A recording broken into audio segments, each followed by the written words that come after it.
Les amis, il faut qu'on parle de Spider-Man avec les différentes théories qui circulent en ce moment par rapport au film et par rapport à ce qu'on pourrait avoir dans le film que Sony et Marvel nous cachent. Dans un premier temps, il se pourrait que dans l'espace qui est juste ici, là, se trouve Daredevil et qu'il était enlevé tout simplement au montage, etc. pour que dans la bande-annonce, on ne dévoile pas tout, on découvre des choses au cinéma, qu'on parle du film après la sortie, etc. etc. Ils nous ont déjà fait ça pour Spider-Man No Way Home. Et quand on regarde, par exemple, ces ninjas-là, ils se rendent plus sur ce côté-là que sur Spider-Man. Vous voyez? Donc il se pourrait que un personnage ici, voire deux, se cache sur ce plan et que du coup Marvel nous les cache. Alors moi j'ai pensé plutôt à Daredevil, comme beaucoup de gens ont pensé à Daredevil, parce qu'on est à New York, parce qu'on cherche un héros street level, et parce que Daredevil a déjà combattu la main et que ce serait un beau clin d'œil par rapport à à la série originale de Daredevil.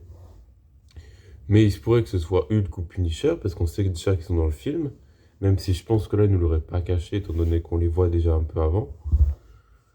Donc, il y a plein de personnages qui sont possibles finalement, mais pour moi, ce sera surtout Daredevil, parce que niveau hype des fans, ce sera vraiment big, et ce serait dommage d'être passé à côté de ça, je trouve.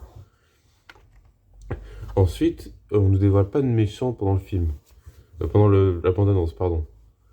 Et donc, du coup, il y a une théorie qui circule que Spider-Man pourrait être un peu le méchant du film, entre guillemets, parce qu'il perdrait le contrôle de lui-même, parce que, vous savez, il est en train de muter, il est en train de passer d'une phase à l'autre, donc il se pourrait qu'il devienne une sorte de menace, et que le Damage Control, ou même d'autres héros, essaient justement de l'arrêter.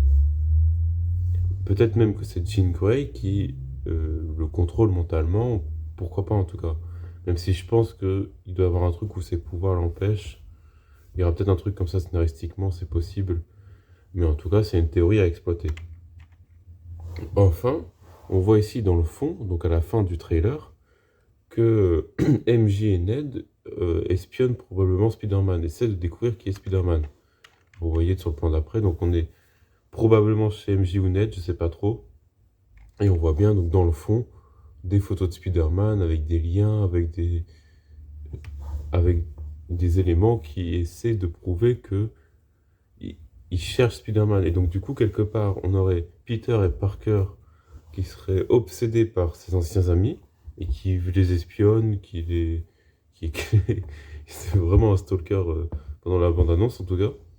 Et de l'autre côté, on a MJ et Ned qui eux stalkent Spider-Man et essaient de découvrir Spider-Man sans savoir que Peter est Spider-Man. Ce qui est marrant aussi, c'est que MJ était déjà intéressé par Spider-Man, par savoir qui c'était, et donc du coup c'est intéressant de revoir ce lien aussi. Surtout qu'on voit qu'elle a toujours son collier que Peter lui a offert. Donc ça pourrait être marrant qu'elle se demande d'où vient ce collier et qu'elle sache pas vraiment. Ce sera une scène un peu marrante, mais en même temps assez triste. Voilà, donc ce sera tout pour cette vidéo, j'espère qu'elle vous aura plu. N'hésitez pas à vous abonner et on se retrouve pour une prochaine vidéo.